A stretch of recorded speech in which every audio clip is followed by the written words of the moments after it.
Welcome, Dr. Koppelman. Thank you. You spent almost 10 years doing landscape architecture and site planning in the private sector and doing quite well at it. How did you decide to work for the first Suffolk County executive, H. Lee Dennison, a Democrat elected in a strong Republican county, as the county planner, at a time when very few towns in Suffolk County, I think there was only one, Smithtown, had a planner, and I think it was a department of one. Did you have a worry that the position might be a poor career choice? No, I never gave that a thought, but it came about entirely accidentally. I had neither the desire or intent to spend my career in the public service. I was in private practice, which I enjoyed very much. I had prepared a plan for one of the local communities, Hauppauge, and just by coincidence, the newly elected county executive showed up at the February meeting when I was presenting the plan.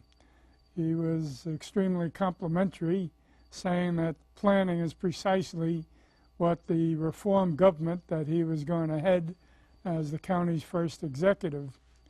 A week after that, he invited me to his office, and I thought it was to talk about the recommendations I had made in the plan.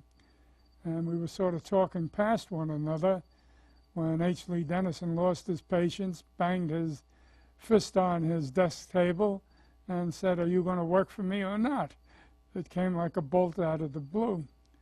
But I was so impressed with the comments he made after I made my presentation, when he talked about the 300-year history of Suffolk County without any planning or forethought into its development, and the plans that he personally had for the future of the area, that intrigued me. So after several days of consideration, I agreed to join county government as its first professional director of planning. That was much to the chagrin of my wife, who had no feel for public affairs or government or politics, and certainly my accountant, who thought I was insane because my income dropped by 75% in taking the county job. Well, us in Suffolk County are very happy you did that. What were some of the early challenges that you faced in Suffolk County, being its really first official planner? What were some of the big problems that you had to sort of wrestle with? Well, if we put a chart on the wall with all the problems that we had to face, we had health problems, we had educational problems, there was no community college, there was no county hospital, no tertiary hospital. The transportation network was grossly inadequate for the needs of the explosive growth of the county. Open space was non-existent in terms of preservation. The county had only one property at the time, the Smith Point Beach, which was undeveloped. So whatever problem that a suburbanizing community could have, we had examples of. We were a microcosm of the entire United States. The question was, how do you prioritize these problems? Being a landscape architect as well as a regional planner, my concern was to save open space initially, because with the rapid rate of suburbanization, if, as many other communities having left preservation last on the agenda, we wouldn't have had any land to preserve by the time the developers would have paved over the entire county from shore to shore.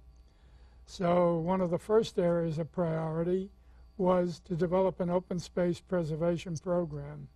But we had a myriad of other problems. Part of protecting the environment meant that the past practice of relying on cesspools, which had the result of polluting much of our groundwater, which is the sole source of drinking supply, was also a key problem. Another, what would seem a minor problem, but was a major one, we didn't even have adequate maps of the county. When I started to put together a county map that was meaningful, I discovered from looking at assessors' records, even in the western town of Huntington, where property records overlapped one another. So there are either gores where there was no record of the property, or there were some properties that were in the bed of officially mapped public streets it was just one nightmare. We had no monumentation, no accurate measure of how to properly even lay out where the property was in the first place. In 1965, you took on another position as head of the Nassau-Suffolk Regional Planning Board, a task even more daunting than the first. Now you had to work with 2 county executives and legislative bodies. Did you have any second thoughts about taking on the executive director of the Nassau-Suffolk County Planning Board? Well, I was a lot younger in those days, and I guess therefore a lot more foolish. No, I viewed it as a challenge because the one thing I learned from the 5 years experience with Suffolk County is that the problems of Suffolk County didn't stop at the Nassau-Suffolk border. Just take transportation as one case in point, or even protection of our public drinking supplies, where Nassau County was rapidly approaching the capacity of its system. The standard joke was, how is Nassau going to get water? And the solution was, well, all they have to do is drill slant wells at the Suffolk border and steal Suffolk's water. But seriously, the problems overlapped: economic development, job growth, education, health. These were mutual problems. And it was actually brought to the public attention by Newsday. One of their brilliant young reporters, Bob Caro, who was perhaps one of the leading political biographers of the late 20th century, and certainly this century with his work on the biography of President Lyndon Johnson, came to see me. And he had received sort of an order from the managing editor at the time, Alan Hathaway. Newsday was sort of a creative paper. The joke was they do all their editorializing in the news columns and do all their news reporting on the editorial pages. And there was an element of truth to that. And his assignment was to look at Suffolk County. They already had the thesis, the title of his study, and that was Suffolk County, the Sick Giant. And while Suffolk was the fastest growing county in the United States, in every sense, population-wise, economically, and so forth, nevertheless, there were pockets of poverty. Well, we were concentrating on the problems of growth, and we didn't pay that much attention to the problems at the other end of the social scale. And I met with him, and at lunch I was touting all the wonderful things that we intended to do. And after about an hour and a half, he cut me off short, and he said, well, what about the slums out at the village of Greenport? And I was stopped dead in my track. And when I thought about it, I had to admit he was right. Over the next 6 months, we worked extremely closely together, and out of that came a major series called Suffolk the Sick Giant. And Newsday major features always had a direction in terms of public policy. And at the end of our conferences, he finally asked me the $64 question, namely, how do you resolve all these problems? And I said, well, there's got to be greater cooperation between the 2 counties, because in essence, they're one region. The artificial county boundary doesn't really relate to the reality of what Long Island is. Of course, that was a myth, because Long Island was Nassau and Suffolk County. Queens and Brooklyn didn't exist as far as Long Island was concerned. And I suggested that what we need is greater bi-county cooperation. Newsday mounted an editorial campaign, and they had numerous editorials demanding that the 2 counties learn to work together. Politically, we were fortunate in that the 2 counties, in terms of the executive branch, had 2 fellows of the same political party, Eugene Nickerson in Nassau and H. Lee Dennison in Suffolk. And they got along reasonably well. The majority of the Board of Supervisors, however, were Republican and conservative in the sense that it was the same form of government that Suffolk County had for 300 years, the same form of government that Nassau had since 1898, when Nassau was split from Queens County. And the idea was that it worked well for all those decades, so why tinker with it? It was brought to a head when Captain Guggenheim, the publisher of Newsday, gave all of the elected officials in both legislative bodies a command performance to meet at his office in Garden City. Well, the elected supervisors were not too popular with Newsday and vice versa. Of course, Newsday was always editorializing about getting them out of the 19th century and getting them into the 20th century. The morning of the meeting, the Republican-controlled Board of Supervisors met in caucus in my building.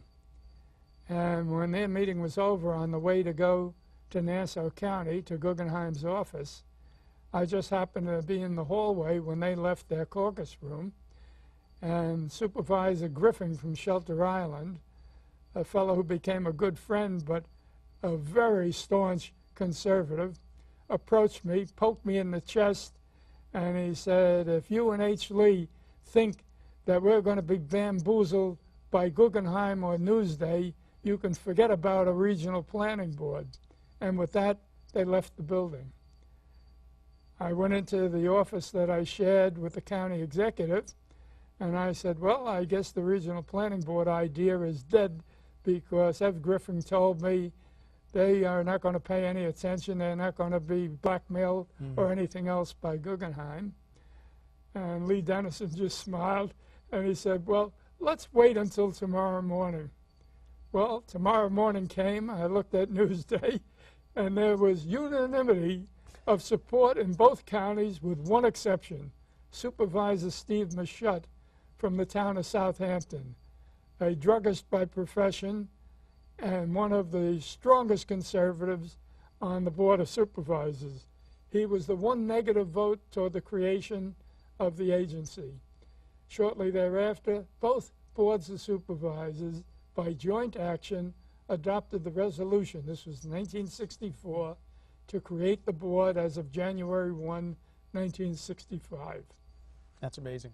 Now, your first comprehensive land use plan for the Nassau-Suffolk Regional Planning Board was in 1965, and it covered, it was published in 1970, and gave planning recommendations between 1985 and 1990. Your second was a sort of a review of the first and covered 1990 to 2010, and the third, which just came out in March of 2007, most recently, covers the development plan through the year 2030. I'd like you to comment on what you say the last regional plan analysis differs from the first one you did in 1965. Well, it differs in several significant fashions. First of all, the demographic makeup of both counties have changed dramatically between 1965 and, say, 2005. It's changed in the fashion that suburbia was originally for the young family formation age group, those from, say, 18 to 40 years of age. And so suburbia was built primarily as a means for young beginning families to come to the countryside, have a safe surround for the children with good educational facilities available to them. Over the subsequent decades, the demographics have changed, where one of the fastest growing cohorts of the population are those beyond the age of 55. And so the needs have changed. The single family detached 3, 4, or 5 bedroom house is no longer the model that's necessary for the empty nesters, either economically or certainly in terms of the housing needs. Now, Nassau and Suffolk did not have diversity of housing supply. So one of the problems is to meet the need in housing for this changing demography. This has received strong opposition from all of the citizens who are in the area, with the exception of those over the age of 55. And that is one of the important problems. A spin-off of that is the lack of affordability. While in terms of family disposable income, Nassau and Suffolk County, to this day, with the recession, are two of the wealthiest counties in terms of family disposable income. Having said that, there's a shortage of affordable housing that amounts to at least 35,000 units, and I'm speaking conservatively. This is a problem that has to be addressed. A lot of people are talking about the brain drain, namely the young people going off to college are not returning to Long Island, but finding employment elsewhere. The only in-group that's coming in are those who are already established in the New York metropolitan area, who have the economic means of coming out to either Nassau or certainly to Suffolk County. But there's a net loss as a result. More to the point, with being the wealthiest two counties in the nation, we also have a tremendous poverty program which isn't recognized either by units of government or the general public. And so some of the ills of poverty that you would see in other parts of the country, we have strong examples of here in this country, in this county. On top of that, the issue of racism is still a problem that has to be addressed. When I did the early demographic analysis starting in 1960, let alone those in 65 and subsequent years for the regional board, we had at that time 13 minority communities. I used to refer to them as ghettos, but that's sort of the language of discrimination to more modern social activists. But they were ghettos in every sense of the term, particularly the black communities. Despite federal laws, despite the Civil Rights Act of 1964, these communities were segregated, and the ability to break out of that pattern was strongly resisted by the larger community. Now in 2009, the issue of racism is still a problem. Of course, the current discussion is, well, we don't discuss this. Racism is a thing of the past. In my opinion, it is not. And this adds to the problem of housing availability. Ironically, one of the early studies that I did on housing indicated that within these minority communities, whether Hispanic or Afro-American, the same house that you could buy in the broad white communities were anywhere from 10 to 25% cheaper than the same type of construction in the minority communities. So here the minorities were being given a double whammy. They were restricted from movement, number one, and they had to pay more for the same type of facility in the second place. Now, you mentioned initially affordable housing. Now, I've been on Long Island my entire life, and affordable housing comes up in every political campaign that you could have in both Nassau and Suffolk County. What is it? Everyone seems to know that there's a need for affordable housing, and they witness the exit of young people from Long Island.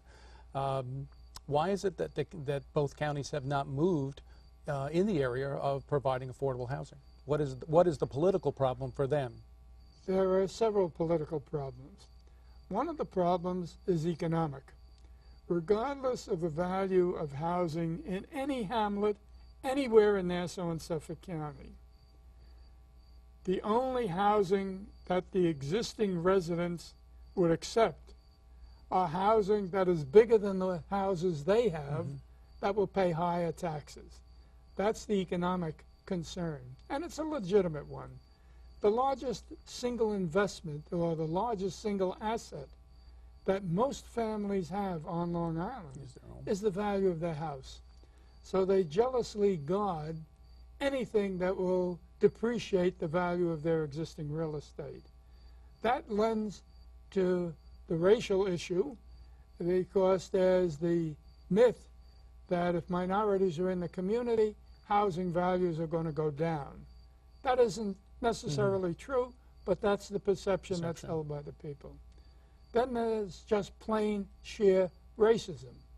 I think a good deal of the current debate over so-called unidentified or undocumented workers, namely Hispanic workers, whether they're legitimate citizens or have legitimate working rights, or are illegal. The attitude is one of negativism toward this segment of the population. Now, part of that is driven racially. It's also driven economically. The fact that the jobs that most of these people fill, and they are family-oriented people, they're extremely hardworking people, but one of the myths is they're going to take jobs away from us, the Americans, meaning the American, particularly white.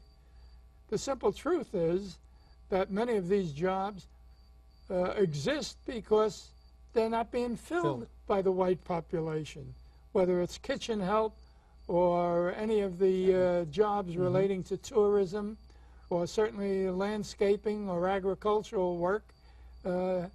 Nurseries, for example, had strictly white agricultural workers up until the 1950s. Once the economy diversified and there were jobs in manufacturing, there were jobs in retail, the agricultural industry, particularly in horticulture, couldn't get any help. It were the minorities that replaced these workers. But the myths do persist. Yes. And that's one of the major problems, and it's a big political problem. Now, on occasion, some of the elected officials had the courage to recognize the problem. Certainly Lee Dennison, for years, he was the first. We used to walk the streets in Amityville, in Wyandanch, in Brentwood. And the slum landlords were the ones that often contributed to the problems in these communities. And many of the slumlords were minorities themselves. So they had no real regard for their fellow citizens. Very few elected officials, but some did pursue it. Ralph Caso in Nassau County created for the first time a housing commissioner. He took one of the fellows that was a consultant to my office at the regional board whose work was in housing.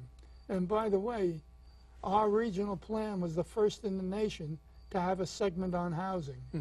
So this is not a problem unique to Long Island. No other part of the United States wanted to address this hot political potato, so they ignored it. We didn't. We took it head on. Social services, for example, in Suffolk County at that time was the biggest slumlord of all, because they had to find housing for those people that needed housing assistance. So if a mother had 4 children, they would put her into a rundown motel where they were paying $900 a month. We could have bought commercial housing for less money in terms of the amortization of the mortgage. That was the nature of the system. People turned a blind eye to it. As far as the elected officials were concerned, any discussion of other than the pattern of single-family detached housing would have been the end of their political careers. You, a little while ago, you talked about Robert Caro coming in and doing his little routine on Suffolk County, the Sick Giant. Robert Caro went on to write The Power Broker, a very well-received epic story on the rise and fall of Robert Moses. Now, Robert Moses is almost an iconic figure. Not almost. He is an iconic figure on the development of New York State and on Long Island in particular. At his height of power, I think he was the head of 14 separate agencies. City and state. Amazing character. He's considered the master builder. And in the book, The Power Broker, you were named by Robert Caro as, quote, the brilliant planner from Long Island. You left out the most important word. Young, brilliant planner from Long Island. What was the difference between the master planner and a man like Robert Moses, a master builder? Obviously, he had plans. He had plans to build parks and bridges and roads. But what's the difference philosophically between you, a planner, and Robert Moses, the builder? Robert Moses separated community planning from his larger agenda. He certainly was the master builder of the entire state of New York, including the United Nations, Madison Square Garden, you name it, and his fingerprints were on all of these projects for a career that covered from the early 1920s in Governor Al Smith's administration to the mid-1960s when Nelson Rockefeller sort of pushed him out of office. The difference is that he did not want to accept that by providing infrastructure, he was enabling the growth of suburbia. And while we planners were making critical observations, his position was that zoning and land use was the province of local home rule, local governments. His function was from the heights of the state of New York, and he was not about to interfere or even provide leadership or guidance that might have led to a better pattern for Long Island. For example, one of the issues between planners and RM, as his acquaintances would refer to him as, was over transportation. We were pushing for an increase in mass transit. For example, when the Long Island Expressway was being pushed into first Nassau and then western Suffolk and eventually terminating in Riverhead, we were pushing for mass transit down the center median. In later years, we even used the concept of magnetic levitation trains, where the most current development was developed by Danby and Powell at the Brookhaven National Lab. But in those days, we would have been happy with conventional rail transportation, not even bullet train a la Japanese high speed. You don't need that. But if you could get competent rail service at an average of 50 miles an hour, that would be a tremendous improvement. Well, he was absolutely opposed to mass transit, and he killed every proposal for it. Long Island today would be vastly different. San Francisco benefits from the BART system. San Diego has a wonderful light rail transit system. Chicago has rail on every one of the major highways coming from the north leading into Chicago. And here in the New York metropolitan area, it's only of recent origin that some of the problems have been resolved, like taking the train to the plane at Kennedy Airport. Can you imagine one of the major international airports, and you couldn't get there by rail? So now you can do that. You still can't do it from LaGuardia Airport. You can only get to Manhattan by taxi or limousine. Same if you're traveling to Long Island. So that was one major difference. Long Island today would be altogether different, because if you had the mass transit, you could have had a different development pattern adjacent to this improved transportation nexus, namely a higher density, whether it be rental housing or condominium housing, that would be separate from the single family, detached, that covered most of the suburban sprawl of Long Island. So that was one of the major differences.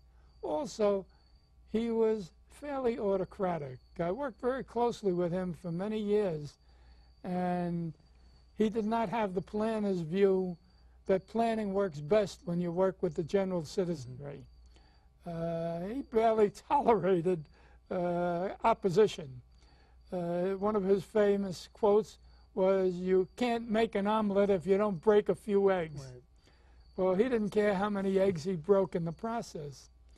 Well, planners, on the other hand, feel that if planning really is to succeed in terms of community development, it should be with the input of the citizens who are going to live in those communities. Now, that doesn't mean planning should be a popularity contest. It's the professional planner's job, in a sense, to help inform the public so they can help make better decisions.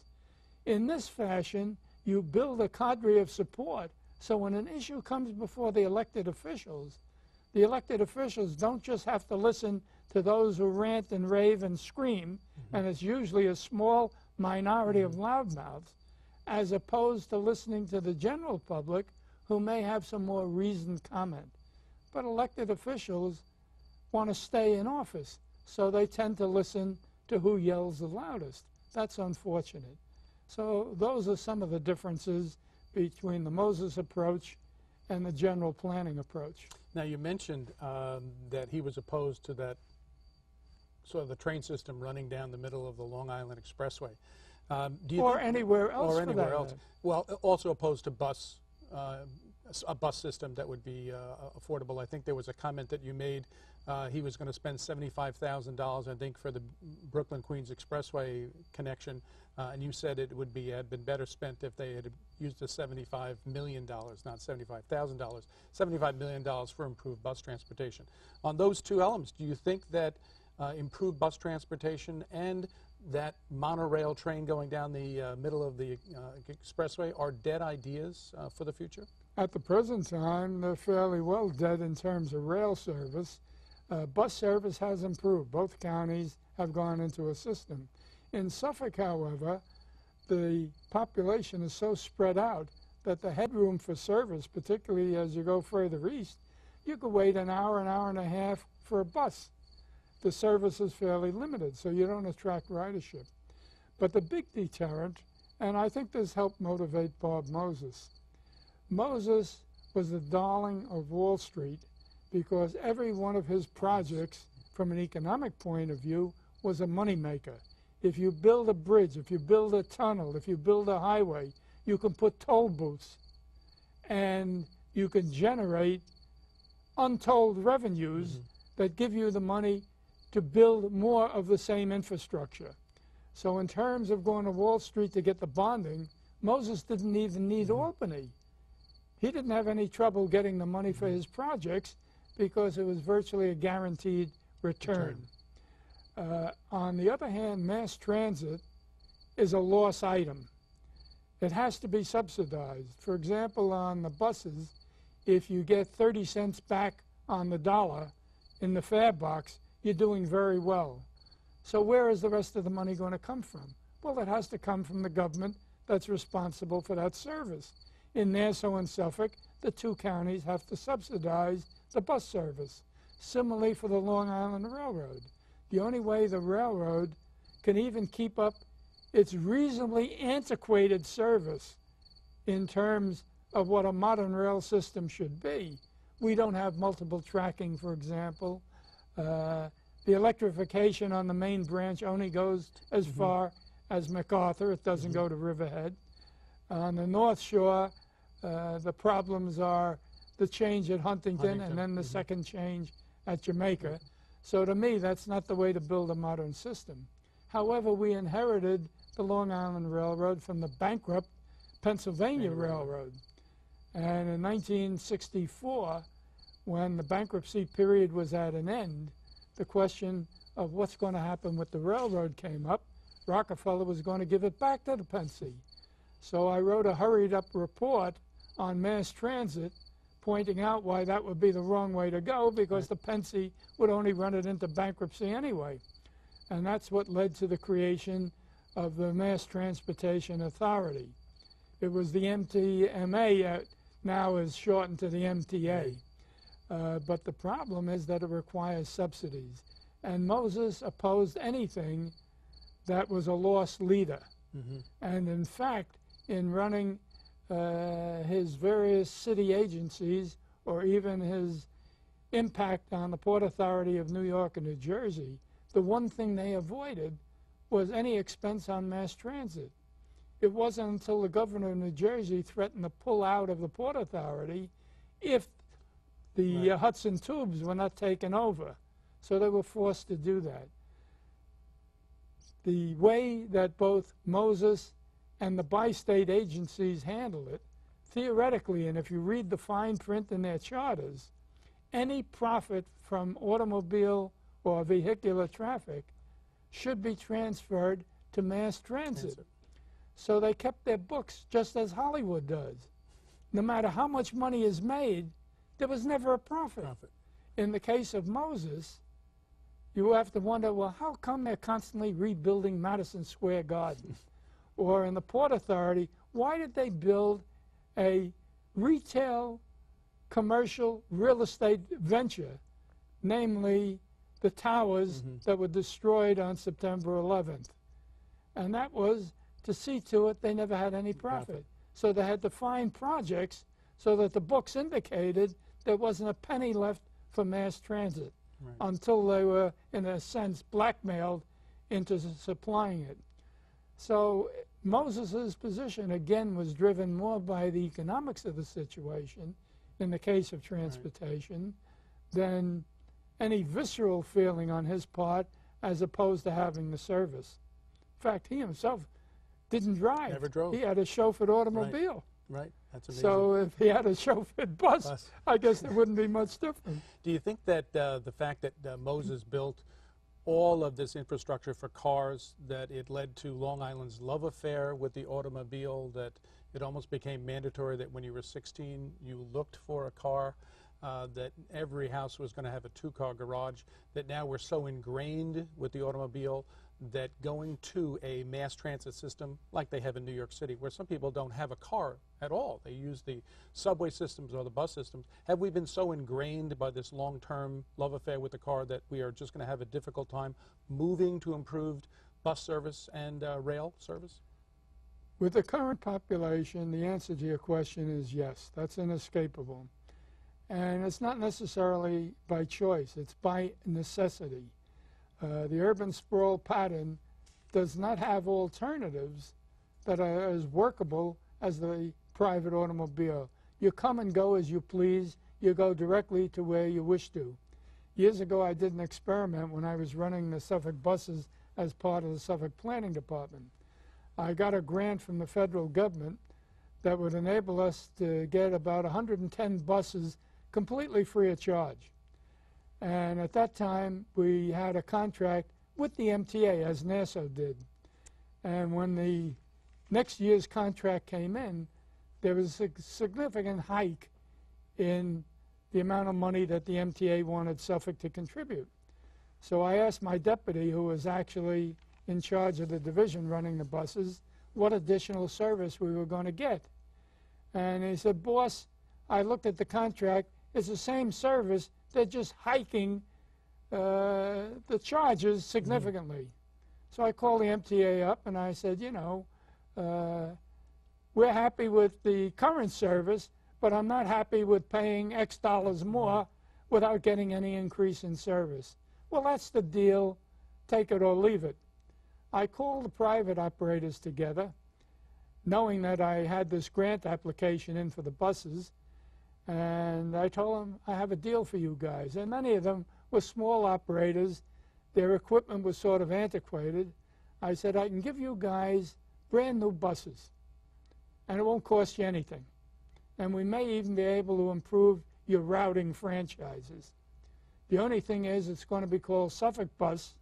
We're going to paint all the buses the colors of the county, blue and white. And the title is going to be not Fuco Bus Company, but Suffolk County Bus. Other than that, you are the private operators just as you have been. Well, they jumped at it. But the first thing I asked them is, how much is it going to cost? Because there's always subsidies that are required. And their rate was 50% less than if I would have gone with the MTA. So, of course, we didn't go with the MTA. Nassau, for whatever reason, was happy with the MTA, and to this day they've stayed with that type of operation. But that was the history of how this bus transportation has transpired. But in addition to that, I wanted to do an experiment because we had areas of poverty. And part of the problem is many of these people were unemployed because they had no means of getting to employment. So we laid out a system of routes from areas of poverty to job centers, industrial parks, like the Hauppauge Industrial Park, one of the largest industrial parks in the entire United States. At that time, it had about 55,000 jobs. And we advertised broadly, and we started the program. The first week, the buses were full. By the third week, my deputy came to see me, and he said, "Boss, I don't know what's happening, but the ridership is dropping off. If it keeps this way, having this special service from home to employment is going to fail." And I said, well, what's causing it? You know, are these people being fired because they don't have the skills? They were filling unskilled jobs to begin with. So my staff checked it out. And what they discovered was by the time many of these people got their second paycheck, they bought themselves a broken down car and they were in the automobile. So much for mass transit. Let's switch gears here just for a second and talk about another program that you instituted, and that was Farmland Preservation Program. What was put forth, I believe, under John Klein's administration, the second Suffolk County executive. The plan was for Suffolk County to buy the development rights for farm property, not to buy the land outright. And the idea was to keep farms and a farm culture here in Suffolk County and to prevent rapid development. But opposition has always been to spending millions of dollars, and Suffolk County in the end doesn't own anything. Towns in some cases protested because of the fact that they were going to lose tax revenue from a residential development that would go in or an industrial development that would go in. And Suffolk County, in the end, would not own any land for any parks or any future development. How would you answer critics on the proposal on the buying of development rights and farmland preservation? Well, interestingly enough, the opposition didn't come from the general public. One of the biggest opponents was the Suffolk County Farm Bureau. Many of the farmers were very happy with the program. The program started accidentally. From 1960, I started open space acquisitions, and we had a major program. I never had any hesitancy in recommending to the county executive that he convinced the legislature to put these items up for referendum. Every referendum that we put up for open space would get 82, 83% positive vote. So the public knew the importance of preserving open space, and that became a political positive. So even conservative elected officials recognized the political potency of the open space program. And so that was one of the few, if not the only, public policy program that consistently drew support in a nonpartisan way, regardless of whether the official was a Democrat or a Republican, or even in the case of Bill Carney, a strong conservative. And he was the first conservative elected to the Suffolk County legislature. The program itself started, in a sense, accidentally. I had wanted preservation of farms as part of the open space program, and in doing this, I made a number of recommendations. I took the English system in terms of the development of new towns, and I suggested that we create a revolving fund. In fact, I asked Nelson Rockefeller if he could come up with $10 million where we could start buying the farms that were going out of existence, with the idea that we would pick out that portion of the farm that was farmland. If it had woods or houses or buildings, we'd separate that and then resell it to the private market to add to the revolving fund. Well, to make a long story short, in the 60s I got no support for that. Every year, however, I used to run an intern program because I believed in bringing in promising young college kids. We'd pay them a minimal nominal sum, and I turned them loose to do research on a project of their interest. In the summer of '72, John Klein was county executive. He had just started, and a young man by the name of Sullivan, a red-headed, wild-looking Irish kid, came in to see me. He had just graduated from an agronomy program, and he was looking for summer employment to give himself some money so that he could then look around for a job that he wanted. I asked him what his career desires long-term would be, and he said eventually he wants to head up the Farm and Markets Division of the New York State government. So I thought, wow, young kid, and he's got real ambition. And I was taken to him. I said, fine. I said, you got a job. What do you want to do? And he said, well, I thought you'd tell me. And I said, no, as far as the interns are concerned, I view it as a research project, just as I do with my students at the university. So you pick the project. He says, well, the only thing I know is agriculture. I said, fine. study agriculture on Long Island. So by August, toward the end of his summer internship, he hands me this research paper.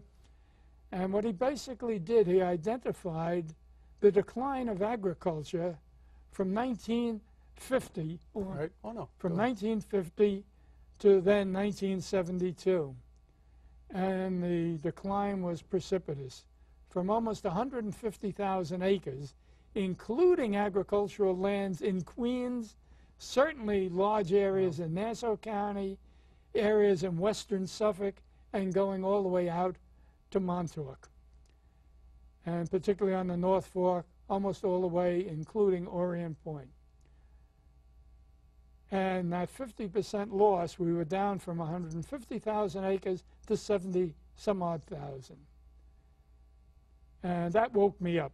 Mhm. So we did some projections, straight line projections, and then more sophisticated models to take a number of parameters into consideration. The end result was that if we were to ignore the preservation of farms, by 1985, we wouldn't have an acre of farmland left. Now, that meant tourism would be one of the first things to suffer, because who wants to have a vacation in the middle of Brooklyn? I mean, you come out to the East End, Right. not just because you have ocean frontage, but because you have these agricultural vistas. Pick pumpkins, pick More, apples. Yeah. it's a quality of life. The county seal has a steer as the county symbol. A lot of facetious comments are that it's a bull, which reflects the elected officials. But it's not. It's a longhorn steer. People don't realize Suffolk County had the first cattle ranch long before cowboys and Indians Correct. became a 19th century fixation in America. We were the first. And so agriculture historically, and more to the point culturally, was at the bedrock of Suffolk County in terms of its cultural life. So saving farms were important.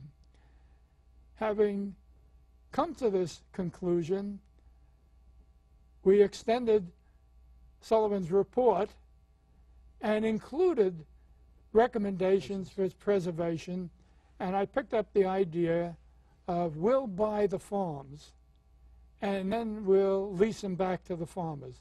And if an existing owner didn't want to stay or his children didn't want to stay, then we could lease it to any other farmer. And that seemed like a sensible approach. And let me point out, one of the contributing factors in the loss of farms had nothing to do with suburban development and builders leapfrogging to the cheaper agricultural areas. That was part of it. But the largest part was the IRS. When the farmer would die and the children had to pay 55% inheritance tax, most of the farmers were land rich but dollar poor. In fact, if they didn't borrow from the banks each year to get the seed crop, Right. they would have been out of the farming business. And so when they would die, the end result was the children, the heirs, would have to auction off the farm Just to pay the tax. just to pay the taxes. That was more of a contributor than any other factor. So our program would have avoided that problem. When I presented the report to John Klein, he immediately latched onto it. It became the hallmark, or what was going to be the hallmark, of his administration. And he decided he would check it out with one of the most venerable farmers on Long Island, Mr. Halsey. And in fact, one of the Halseys now leads one of the major land preservation groups on Long Island. Well, when he showed my report to Mr. Halsey, the elder, he was apoplectic. And he told the county executive with expletives thrown in that if he thinks the farmers are going to support becoming tenant farmers on their family historic lands that in many cases went back 10 and 12 generations, that Klein had better take another thinker about it. And John Klein, being one of the smartest politicians I've experienced in the last half century immediately turned the table and said to Halsey, well, if you're in favor of saving farms, how would you do it? And it was Mr. Halsey who said, look, if your objective is to save the farms and you want to keep ticky-tacky houses off the farms, then just buy the development rights. And we will still retain the entire fee simple minus the development rights. So your objective is met. The land will be preserved in perpetuity. And you could set the standards of how you're going to regulate the land that you pay for the development rights. But the farmer can sell that land if at any time they want to go out of agriculture. But they can only sell it to someone else for agricultural use. That's how the program developed. And it was another example where the brilliant ideas don't come from the professional planners and they don't come from the politicians. They come from the citizens who are expert in the particular subject at hand. And the program is now copied by more than half the states of the nation. John Klein built a national reputation. He could have easily run for United States Senate or governor of the state of New York. In my opinion, he had the ability to be superb in either of those jobs until he was hit by the Suffolk County sewer scandal, which he wasn't responsible for. But nevertheless, that was pretty much the end of his elective career. Yeah, sort of like the snowstorm for Lindsay in New York City. I think. Yes, very much you just so. Can't do that. Funding of education and district consolidation is a constant topic in political circles, but there seems to be very little movement on Long Island for either of those two things. The state of Texas purchases books for all of its high school classes for the state in one fell swoop, but we can't get two districts together to purchase pencils and paper in bulk to save taxes. What's the significant problem or the stumbling block with school district consolidation and the tax base that sort of keeps the schools going? In my opinion, it's an insane setup. Part of it is driven by the very strongly held concept of local home rule. And there's nothing more important to local home rule than primary and secondary education. That's where the citizens identify with. For example, Hauppauge, lying in two towns, is not identified as Islip or Smithtown. It's identified by Union Free School District number 6, Hauppauge. That's what defines the area. One of the great planning thinkers, Perry, came up with the concept that it's not the states or the counties or the nation that determines the planning and is built downward. It's the neighborhood.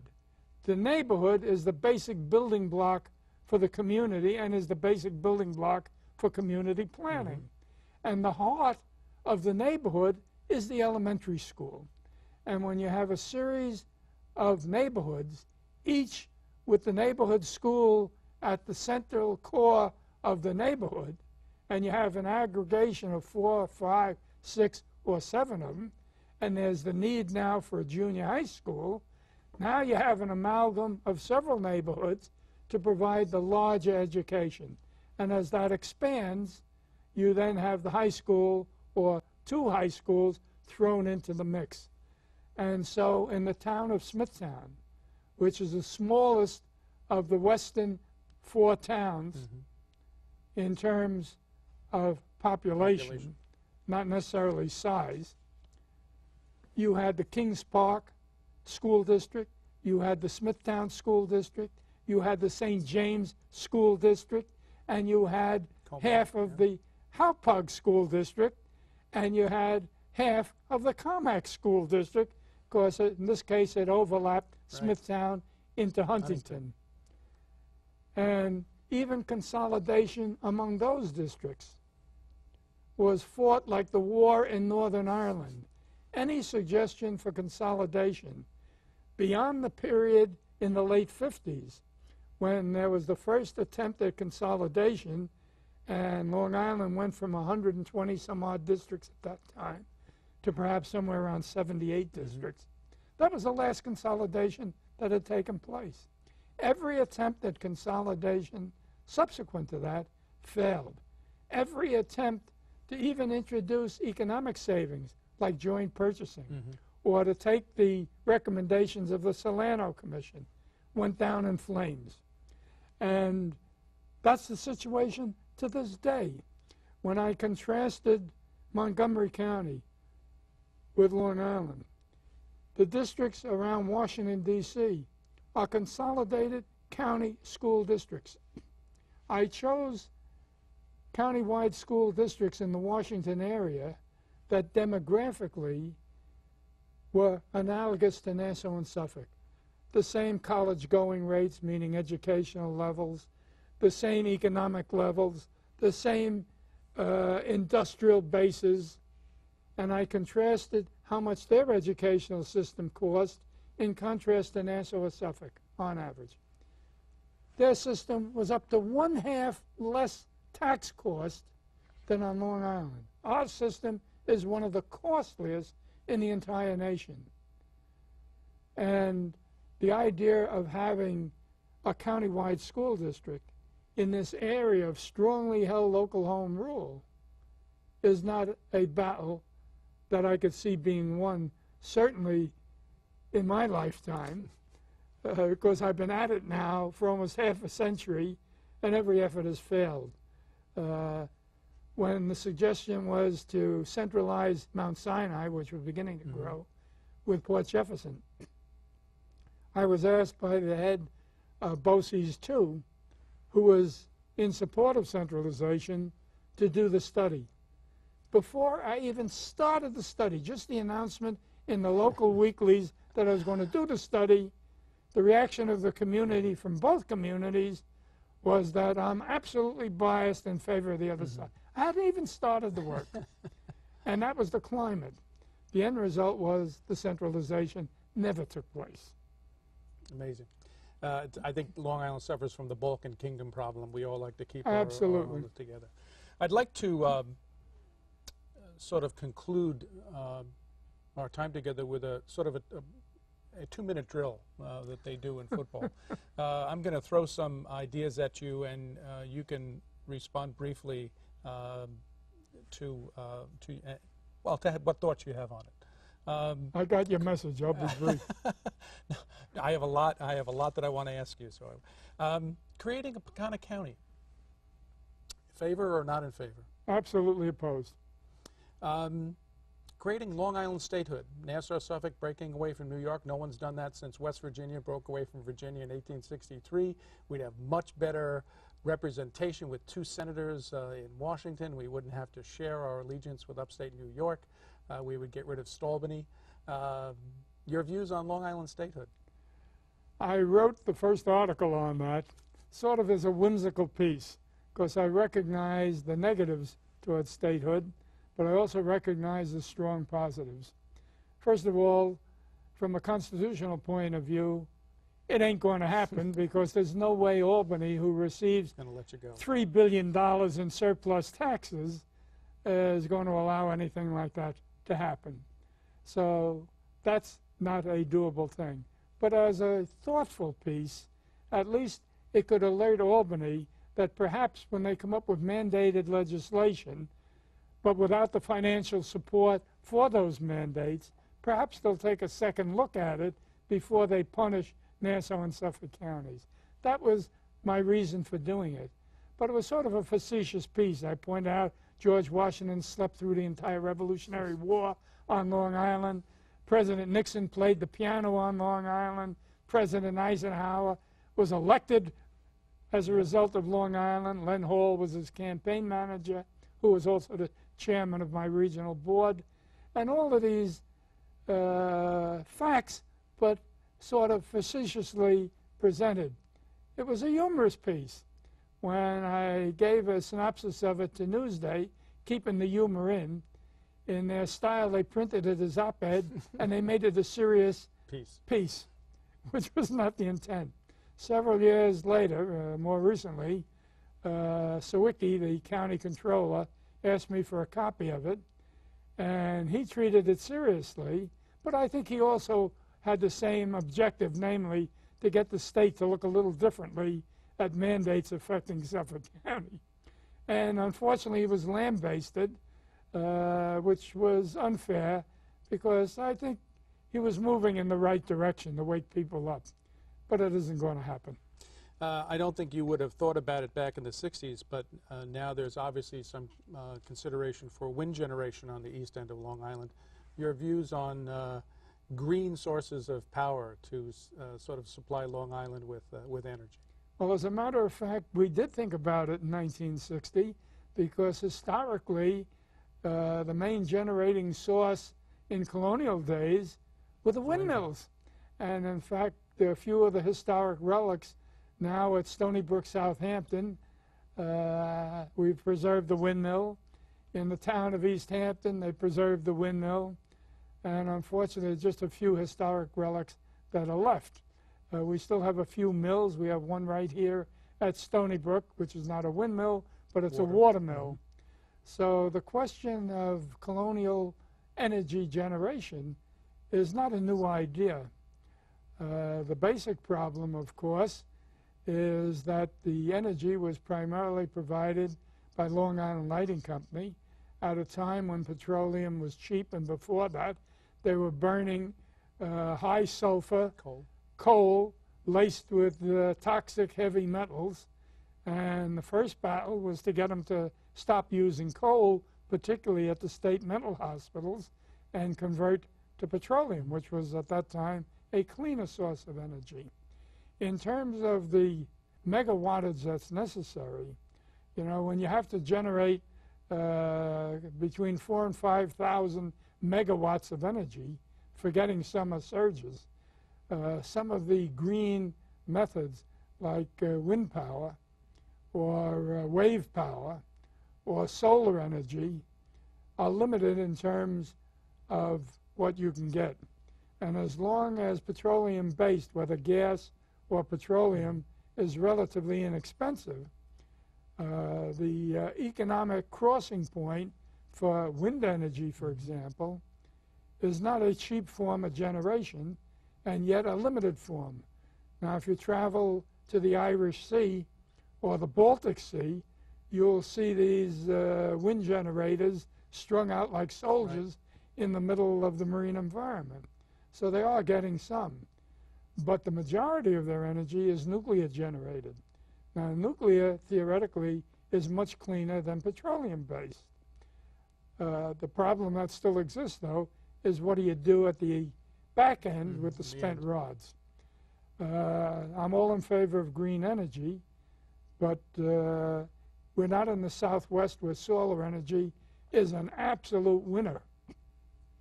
In the Mojave Desert, you can probably generate enough solar energy to handle most of the southwestern states of the United States. That wouldn't work here in the Northeast. But solar energy is becoming popular in terms of individual homes because of the rebate subsidies that are being provided. Again, it's not a cheap form of generation, but it is a superior form in terms of being more green. The Lighthouse Development Project in Nassau County, in Uniondale, good or bad idea? Well, in terms of the general demographics, Nassau is virtually built out. They're down to their last 3,000 acres of residentially zoned land. If there is to be any growth provision, it has to be in concentrated mixed-use development. In terms of the Hempstead Hub, that's an area that already is more urban in design. You know, the Hofstra dormitories, 17 stories. That's not exactly suburban. The EAB Office Plaza, which now has 2 buildings, is certainly urban in design. The incinerator that the town of Hempstead built just east of these 2 buildings sticks up in the air. Forget the smokestack, just the building itself. So it's a more urban pattern. If anywhere is to have urban development, the Hempstead hub would be the logical place. Now the issue here is this going to solve all of Nassau's problems? And the answer is no. But in terms of the remaining land there, the county of Nassau, which control that land, has avoided, as they would avoid the plague, any type of housing, because I had suggested back in the Nickerson days, and he had supported the concept of let's put in some affordable housing. Well, to the Mineola government, that was anathema. So they gave giveaway leases to a good deal of that property where we have underutilized warehouse at bargain leases where the taxpayers are losing scores of millions of dollars annually in tax revenue. So to rebuild that area more modern would meet a need for condominiums, some affordable housing, in short, a downtown. That area is a destination point now. It could be a greater one, providing that they improve the access to it. The problem that makes it so political is Mr. Wong himself. His attitude is you play my way or I pick up my marbles and go home, has done him more ill with the citizens than the merits of the project. I think with proper controls, the project should go forward. New Cross Sound Bridge, in favor of it or opposed to it? At the present time, I'm opposed to it. We had first recommended that in August of 1960. And again, it was largely whimsy. It does have some transportation value, but the impact it would have on the general development of the area, once you build an improvement in transportation, you generate more transportation, and it becomes a losing proposition. Now, if you want to save the culture of the East End, the last thing you want to do is introduce more and more traffic. So from that point of view, I feel a movable bridge at the end of William Floyd Parkway, if it's ever constructed all the way to the Sound, at the former Loco, now the LIPA site where they were going to build a nuclear power plant, would be the site for high-speed ferry directly to New Haven. By having that nexus, you could take Long Island Expressway directly to William Floyd Parkway to the ferry to New Haven. You have 95 east and west. You can go to New York or any parts west or upstate New York. You could go east to any part all the way up to Boston, or you can take 81 going north. You can go to Hartford. You can go to Springfield. You can go to the Mass Turnpike, east to Boston, west to Albany, etc., and so forth. So the movable ferry would be a movable bridge, far less costly, and in terms of traffic loadings, I think it wouldn't have the impact that a direct bridge would have. Right. Thinking on the national or even a global scene, is there any region in this country, or is there any country in the world that has developed a superior regional planning that you find acceptable to you? It depends which aspect of planning you're concerned with. If you're concerned with economic development, the People's Republic of China have done a brilliant job. Their 5-year plans, in contrast to the Russian 5-year plans, actually work because it's a totalitarian society, and so if they say we're going to have double-digit economic growth, they can control the parameters to bring about double-digit economic growth. In terms of planning, as you and I discuss it, being comprehensive with the objective being truly better human habitations in terms of the settlements that are developed. One of my favorite models would be Singapore. Singapore is basically a city-state. So in contrast to any of the major countries of the world, perhaps it's not a good example. But it is a good example of centralized planning in that everything is determined by the paternalistic central government. Now, you have virtual freedom in business, in education, as long as you keep your long nose out of politics. And so the central government is, in a sense, a green government. If you pick a flower in any one of the many parks that thread throughout the city, that's a very significant fine. If you chew gum and you spit it out of your mouth, that's a very significant criminal act. It's not a minor misdemeanor. Forget drug. That is, you know, virtually a capital crime, or at least major flogging. So you still have shades of Captain Christian in terms of modern forms of punishment for criminal acts. But they did comprehensive planning in terms of the entire tip of Malaysia that's considered Singapore. And they have a major ecological park, a bird park. They have a modern rail system. Their subways within the city limit are a marvel in that every station is in the center of a municipal park. As you go down the escalators, there's artwork and murals throughout. When you get to the platform, the trains are silent in terms of rubber wheels. More to the point, there are glass walls on the stations facing the track, and the floor is demarked. If you want to embark on a train, you stand behind one of the lines so that the area where the glass doors are completely free. And when the doors open up, the train stops completely in alignment with these glass doors. The passengers debark, and then the new passengers get on. Impossible to have a passenger fall onto the tracks. Just cannot happen. Looks like you'd like to introduce that on the Long Island Railroad. Oh, in the New York City subway system as well. And in terms of general planning, I think they've saved what has to be saved in terms of the original Chinese settlements that are on some of the waterways within Singapore. So they paid attention to historic preservation. But it's a totally modern city.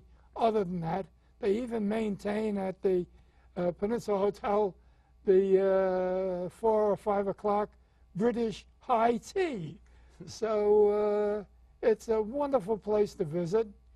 Totally modern in terms of the shopping. I mean, all of the Gucci's and the rest of the world stores have examples on the main drag in the city. But from a standpoint of the nation, the whole country is planned. The only thing I would draw the line at is that they treat their waterfront as New York City has by following the Dutch pattern. Namely, if you need real estate, and Singapore doesn't have any spare real estate, all you do is fill in the marine environment. Right. And so on my various visits there, every time I go, the hotel that I stay in is a new hotel that's now a half a mile more easterly into the ocean, where when I was on a previous trip, that was waterfront. But in terms of their waterfront, in terms of cargo containers, it's the leading seaport in the world.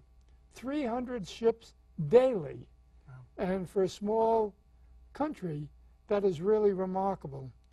One of the only ironies that I would comment on is that the majority population are Han Chinese.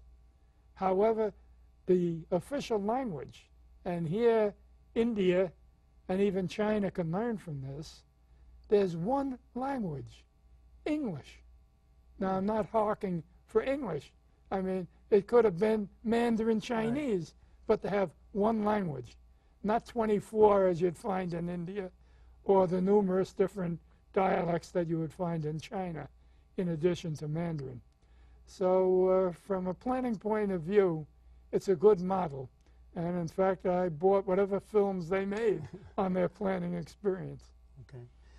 Well, you have, my last question for you is, for the years that you've spent here on Long Island, and you started in Astoria, Queens, um, time in Hauppauge on Long Island, and now in Stony Brook, you have not followed the route of many planners and politicians before you of living on Long Island and exiting to Florida.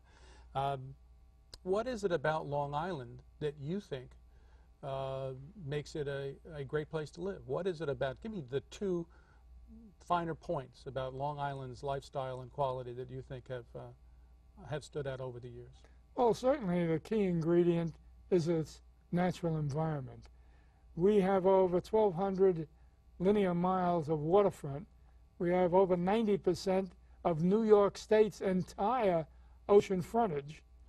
Aside from that, you have the hills of the North Shore, the marine coastal plains of the South Shore.